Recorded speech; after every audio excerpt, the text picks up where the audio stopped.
Hello দর্শক বন্ধুরা, আসসালামু আলাইকুম। সবাই কেমন আছেন? আশা করি যে যেখানে আছেন অনেক ভালো আছেন। দর্শক বন্ধুরা, আজকে আমরা কথা বলবো টেকনো ফ্যান্টম এক্স এই ফোনটি নিয়ে। এই ফোনটি কিন্তু অলরেডি নাইজেরিয়ার বাজারে লঞ্চ হয়েছে, তবে খুব তাড়াতাড়ি এই ফোনটি সকল দেশে অ্যাভেলেবল হয়ে যাবে। এই ফোনটির হাইলাইটেড বিষয় হচ্ছে এই ফোনে থাকছে মিডিয়াটেক হিলিও G95 এর মতো চিপসেট, আর এছাড়াও এই ফোনটিতে আপনারা পেয়ে যাচ্ছেন সুপার অ্যামোলেডের একটি কার্ভ ডিসপ্লে, আরও পেয়ে যাচ্ছেন ডুয়েল সেলফি ক্যামেরা। সো সব কিছু মিলিয়ে এই ফোনটি কেমন হবে এবং বাংলাদেশের বাজারে এই ফোনটি কবে আসছে, আর এর প্রাইসই বা কেমন হতে পারে, এই সবগুলো বিষয় নিয়ে আলোচনা করব আজকের এই ভিডিওতে। এবং এছাড়াও জানাবো এই ফোনটি ক্যামেরার জন্য এবং গেমিংয়ের জন্য কেমন হবে, ফোনটি কি ভ্যালু ফর মানি হবে, না এর থেকেও কোনো বেটার অপশান থাকছে আপনাদের জন্য। সো পুরো ভিডিওটি অবশ্যই দেখবেন। আর আপনারা দেখছেন টিভি টেকটিউব, আর সব সময়ের মতো সাথে আছে আমি প্রান্ত। সো ভিডিওটি ভালো লাগলে অবশ্যই একটি লাইক দিতে কিন্তু ভুলে যাবেন না, আর যারা নতুন এসেছেন চেষ্টা করবেন আমাদের চ্যানেলটি সাবস্ক্রাইব করতে। প্রথমেই কথা বলা যাক এই ফোনটির ডিজাইন এবং বিল্ড কোয়ালিটি নিয়ে। ফোনটির ব্যাক সাইডে আপনারা পেয়ে যাচ্ছেন গ্লাস, আর ফ্রেমে পাচ্ছেন অ্যালুমিনিয়াম।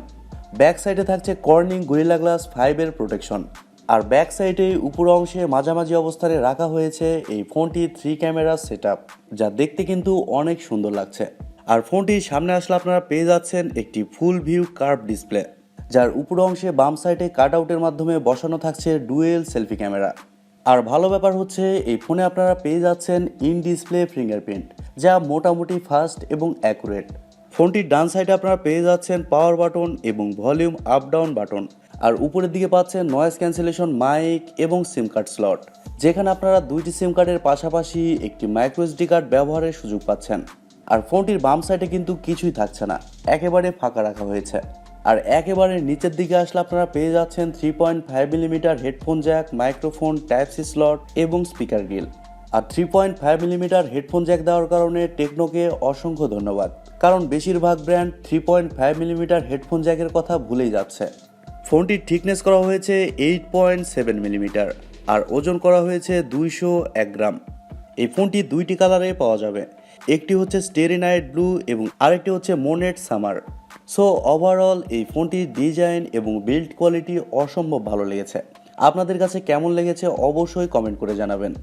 এবারে যদি এই ফোনটির ডিসপ্লে নিয়ে কথা বলি, তাহলে এই ফোনে আপনারা পেয়ে যাচ্ছেন 6.7 ইঞ্চির একটি কার্ভ সুপার অ্যামোলেড ডিসপ্লে, যেখানে থাকছে 90 হার্টসের রিফ্রেশ রেট। আর এটি একটি ফুল এইচডি প্লাসের ডিসপ্লে, যার রেজুলেশন হচ্ছে 1080x2340 পিক্সেল। আর ফোনটির স্ক্রিন টু বডি রেশিও হচ্ছে 91.3%। আর এছাড়াও পাচ্ছেন 385 পিপিআই ডেনসিটি। তবে পিপিআই ডেনসিটি একটু কম হওয়ার কারণে শার্পনেসের ঘাটতি কিছুটা লক্ষ্য করবেন, যেহেতু ডিসপ্লে সাইজটা একটু বড়। আর এছাড়া দিনের আলোতেও এই ফোনটি খুব ভালোভাবেই ব্যবহার করতে পারবেন। এবারে কথা বলা যাক এই ফোনটির সফটওয়্যার এবং পারফরমেন্স নিয়ে। ফোনটিতে আপনারা পেয়ে যাচ্ছেন অ্যান্ড্রয়েড 11, যার ব্যাকএন্ডে থাকছে XOS 7.6। আর আমি প্রথমেই বলেছি এই ফোনটিতে চিপসেট হিসাবে আপনারা পেয়ে যাচ্ছেন মিডিয়াটেক হিলিও G95, যা 12 ন্যানোমিটার আর্কিটেকচারে তৈরি করা একটি Octa-core প্রসেসর। এছাড়াও জিপিইউ হিসেবে থাকছে মালি G76 MC4। বন্ধুরা, মিডিয়াটেক হিলিও G95 একটি পাওয়ারফুল চিপসেট। যদিও এটি খুব বেশি পাওয়ারফুল না, তবুও এই ফোনটিতে যে কোনো হাই লেভেলের গেমসকে মিডিয়াম টু হাই সেটিংসে খেলতে পারবেন, যেমন PUBG, free fire, call of ডিউটির মতো গেমগুলো এই ফোনটিতে অনায়াসে খেলতে পারবেন। আর মাল্টিটাস্কিং বা অন্যান্য কাজ খুব ইজিলি করা যাবে এই ফোনটিতে। ফোনটি আপনারা একটি ভেরিয়েন্টেই পেয়ে যাবেন, 8GB র্যাম, 256GB রোম, যার র্যাম টাইপ হিসাবে থাকছে LPDDR4X। আর আমি আবারও বলছি, এই ফোনে আপনারা এক্সটার্নাল মেমোরি কার্ড ব্যবহার করতে পারছেন। এবারে যদি এই ফোনটির ক্যামেরা নিয়ে কথা বলি, তাহলে এই ফোনটির রিয়ারে আপনারা পেয়ে যাচ্ছেন 3 ক্যামেরা সেটআপ, যার মেন সেন্সর হিসেবে থাকছে 50 মেগাপিক্সেলের একটি ওয়াইড সেন্সর, এবং সেকেন্ডে থাকছে 13 মেগাপিক্সেলের একটি টেলিফটো সেন্সর, এবং সবার শেষে থাকছে 8 মেগাপিক্সেলের একটি আলট্রা ওয়াইড সেন্সর। টেকনোর এই ব্যাপারটা আমার খুবই ভালো লেগেছে, 2 মেগাপিক্সেল করে সেন্সর না দিয়ে তারা 13 মেগাপিক্সেলের টেলিফটো সেন্সর দিয়েছে।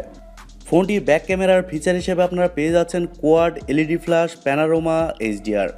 আর ব্যাক ক্যামেরা দিয়ে আপনারা সর্বোচ্চ 4K-তে 60 FPS শ্যুট করতে পারছেন, আর 1080p-তে 30 FPS শ্যুট করতে পারছেন। ফোনটির সামনে আসলে আপনারা পেয়ে যাচ্ছেন ডুয়েল সেলফি ক্যামেরা, যার মেন সেন্সর হিসেবে থাকছে 48 মেগাপিক্সেলের একটি ওয়াইড সেন্সর এবং সেকেন্ডে থাকছে 8 মেগাপিক্সেলের একটি আলট্রা ওয়াইড সেন্সর। আর টেকনো বলছে তাদের এই ফোনের ফটো কোয়ালিটিও যথেষ্ট ভালো হবে। এবার আমাদের দেখার পালা টেকনোর এই ফোনটির ফটো কোয়ালিটি কতটা ভালো হয়। ফোনটিতে এছাড়াও আপনার wifi, Bluetooth, GPS, FM radio সহ আরও অনেক ফিচার পেয়ে যাচ্ছেন। আর ইউএসবিতে পাচ্ছেন ইউএসবি টাইপ সি 2.0। এবারে কথা বলা যাক এই ফোনটির ব্যাটারি এবং চার্জার নিয়ে। এই ফোনটিতে ব্যাটারি হিসেবে আপনারা পেয়ে যাচ্ছেন 4700 mAh একটি ব্যাটারি। আর ফোনটিকে চার্জ করার জন্য থাকছে 33 ওয়াটের একটি ফাস্ট চার্জার। ফোনটিকে ফুল চার্জ করতে সময় লাগবে মোটামুটি 1 ঘন্টা 15 মিনিটের মতো। কিন্তু আমার মনে হয় এই ফোনটিতে মিনিমাম 5000 mAh ব্যাটারি দেওয়া উচিত ছিল, যেহেতু এই ফোনটির প্রসেসর 12 ন্যানোমিটার আর্কিটেকচারে তৈরি করা। এই চিপসেটটা কিন্তু পাওয়ার এফিশিয়েন্ট খুব একটা না, সেক্ষেত্রে এই ফোনটিতে 5000 mAh ব্যাটারি দিলে একটু ব্যালেন্স হতো আর কি। এবারে কথা বলা যাক এই ফোনটির প্রাইস এবং লঞ্চিং ডেট সম্পর্কে। দর্শক বন্ধুরা, এই ফোনটি নাইজেরিয়ার মার্কেটে লঞ্চ হয়েছে। আর নাইজেরিয়ান মার্কেটে এই ফোনটির যে প্রাইস রাখা হয়েছে, এই প্রাইস যদি ডাইরেক্ট বাংলাদেশি টাকায় কনভার্ট করা হয়, সেক্ষেত্রে এই ফোনটির প্রাইস দাঁড়ায় মোটামুটি 38,000 টাকা। তবে আমরা আশা করব এই ফোনটির প্রাইস 30 থেকে 35,000 টাকার মধ্যেই থাকবে। আর বাংলাদেশের বাজারে এই মাসের শেষের দিকে অর্থাৎ জুলাই মাসের শেষের দিকে অথবা আগস্ট মাসের শুরুর দিকে বাংলাদেশের বাজারে এই ফোনটি চলে আসবে। এবারে কথা বলা যাক সব মিলিয়ে এই ফোনটি কেমন হবে। দর্শক বন্ধুরা, এই ফোনটি আমার কাছে খুবই ভালো লেগেছে। ফোনটির ডিজাইন, আউটলুক, ডিসপ্লে সব কিছুই বেস্ট এবং চিপসেটও কিন্তু খুবই ভালো লেগেছে। এবার আমাদের দেখার পালা এই ফোনটি বাংলাদেশের বাজারে কেমন প্রাইসে লঞ্চ করা হয়। যদি এই ফোনটি 30,000 টাকার নিচে লঞ্চ করা হয়, সেক্ষেত্রে আমি বলবো চোখ বন্ধ করে এই ফোনটি আপনারা নিতে পারেন। তবে এই ফোনটির প্রাইস যদি 35,000 টাকার উপরে হয়, সেক্ষেত্রে চিপসেটের দিকে নজর দিলে এই ফোনটি না নেওয়াই ঠিক হবে। এবার সব কিছু নির্ভর করছে প্রাইজের উপরে। সো এবার আমাদের দেখার পালা বাংলাদেশের বাজারে এই ফোনটি আসলে কত প্রাইস পয়েন্টে লঞ্চ করা হয়, 30,000 টাকার নিচে না উপরে। সো দর্শক বন্ধুরা, এই ছিল আজকের ভিডিওটি আপনাদের কাছে কেমন লেগেছে কমেন্ট করে অবশ্যই জানাবেন। আর ভিডিওটি যদি সত্যিই ভালো লেগে থাকে তাহলে TechTube চ্যানেলটি সাবস্ক্রাইব করবেন, ভিডিওতে একটি লাইক দিবেন আর সবসময় আমাদের পরিবারের একজন হয়ে থাকবেন। তাহলে বন্ধুরা, আজকে এই পর্যন্তই। সবাই ভালো থাকবেন কিন্তু। আসসালামু আলাইকুম, টাটা। হ্যাঁ।